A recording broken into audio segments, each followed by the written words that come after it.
Boys company பாண்டிச்சேரிக்கு மாறுதலாகிச் சென்றது. அங்கு சகோதரர்கள் இருவரும் சென்றனர். கேள்விப்பட்ட சத்யத்தாய் கும்பகோணத்தில் இருந்து பாண்டிச்சேரிக்கு சென்றார்.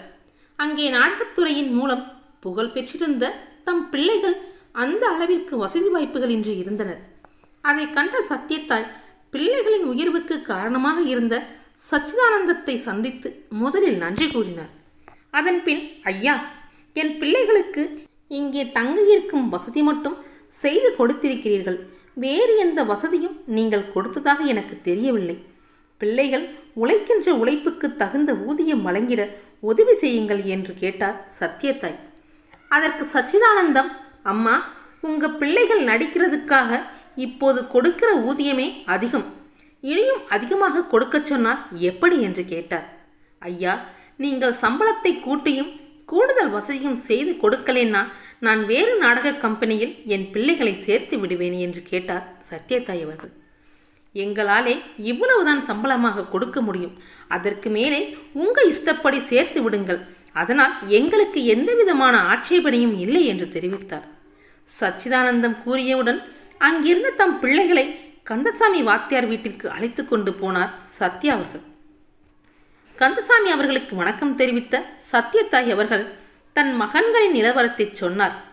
அவர்களை வரவேற்ற கந்தசாமி, அம்மா, நீங்க எந்த விதத்திலும் கவலைப்படாதீங்க. உங்க மகன்களுக்கு நீங்கள் விரும்பும் சகல விதமான வசதிகளையும் செய்து கொடுப்பதோடு சம்பளத்தையும் சேர்த்து தருகிறேன். எதிர்காலத்தில் அவர்கள் சிறந்து விளங்கும் அளவிற்கு வழி செய்கிறேன் என்று கூறினார். அதை கேட்ட சத்யத்தாய் அவர்கள் மிகவும் மகிழ்வு கொண்டார்.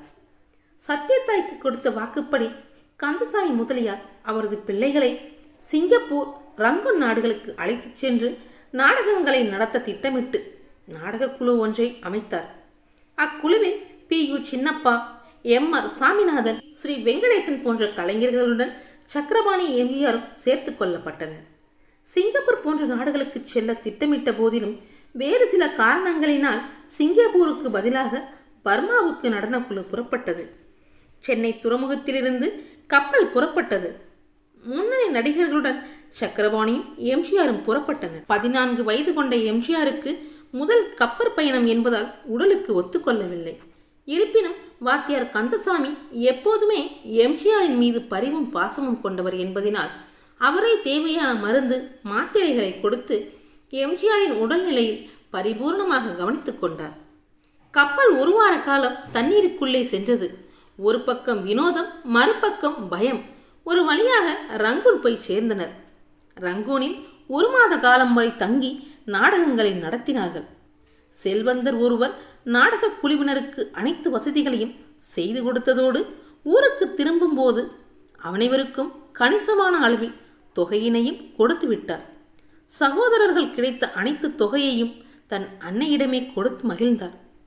ரங்கூனுக்கு சென்று திரும்பிய சில மாதங்களில் கம்பெனியில் முன்னணி நடிகராக விளங்கி வந்த P.U. சின்னப்பாவுக்கு தொண்டையில் மகரக்கட்டு ஏற்பட்டதன் பேரில் குரலில் ஏற்பட்ட மாற்றத்தினால் ஊருக்கு சென்று வருகிறேன் என்று கூறிவிட்டு சென்றார். அதற்கு பிறகு அவர் நடித்து வந்த பாத்திரங்களை எல்லாம் எம்ஜிஆரை நடிக்கும்படி கம்பெனியார் கேட்டுக்கொண்டனர். அழகான முகமும் கட்டான உடல் அமைப்பும் கொண்டு விளங்கிய எம்ஜிஆருக்கு முக்கிய வேடங்கள் தரப்பட்டதினால் படிப்படியாக முன்னேறி நாளடைவில் ராஜபாட் நடிகராகிவிட்டார். P.U. சின்னப்பாவும் கிட்டப்பாவும் மிகுந்த பேரும் புகழும் பெற்றிருப்பதைப் போல நாடகத்தில் நாமும் பேரும் புகழும் பெற வேண்டும் என்று ஏங்கிய ஏக்கம் தீர்ந்ததை எண்ணி மகிழ்ச்சி கடலில் மூழ்கினார் எம்ஜிஆர். தனது தம்பிக்கு தனிப்பட்ட மரியாதை, தனி சலுகைகள், அதிக சம்பளம் அனைத்தும் தரப்பட்ட பெருமைகளை எல்லாம் பார்த்து பார்த்து பூரித்து போனார் சக்கரபாணி. அவை அனைத்தும் தனக்கு தரப்பட்டதாகவே எண்ணி மகிழ்ந்தார். இந்நிலையில் ஊருக்கு சென்றுவிட்டு வருகிறேன் என்று கூறிவிட்டு சென்ற சின்னப்பா வராததினால் கம்பெனியாருக்கு சந்தேகம் வரவே அவரது பெட்டியை திறந்து பார்க்க முற்பட்டனர். பெட்டியின் சாவி சக்கரபாணியிடம் இருந்ததினால் திறந்து பார்த்தபோது எவ்வித பொருளும் இல்லாததினால் கம்பெனியை சின்னப்பா ஏமாற்றி விட்டதாகவும் அத்தகைய ஏமாற்ற திட்டத்திற்கு சக்கரபாணி உடந்தையாக இருந்ததாக எண்ணியதின் பேரில் சக்கரபாணி மீது குற்றம் சுமத்தி உடனடியாக கம்பெனியை விட்டு வெளியேறுமாறு காலி என் ரத்னம் உள்பட உரிமையாளரும் கூறினார். நான் எந்தவித தவறும் செய்யவில்லை. எவ்விதமான பொருளையும் எடுக்கவில்லை என்று சக்கரபாணி எவ்வளவோ எடுத்துச் சொல்லியும் கம்பெனி உரிமையாளர் ஒத்துக்கொள்ளாததினால் சக்கரபாணி வெளியேற ஆயத்தமானார். அண்ணன் மீது வீண்பழி சுமத்தி வெளியேற்ற முனைந்த சம்பவங்களை எல்லாம் கவனித்துக் கொண்டிருந்த தம்பி எம்ஜிஆரும் அண்ணனுக்கு ஆதரவாக வெளியேற பெட்டி படுக்கைகளை எல்லாம் கட்ட தயாரானார். அண்ணன் தடுத்து பார்த்து எம்ஜிஆர் அதற்கு மறுத்தார்.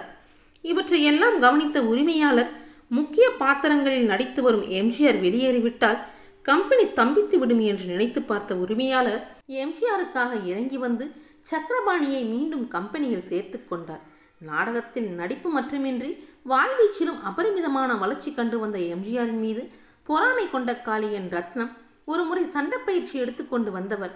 அவரது முறை வரும் முன்பே எம்ஜிஆரை கடுமையாக கத்தியால் தாக்கினார்.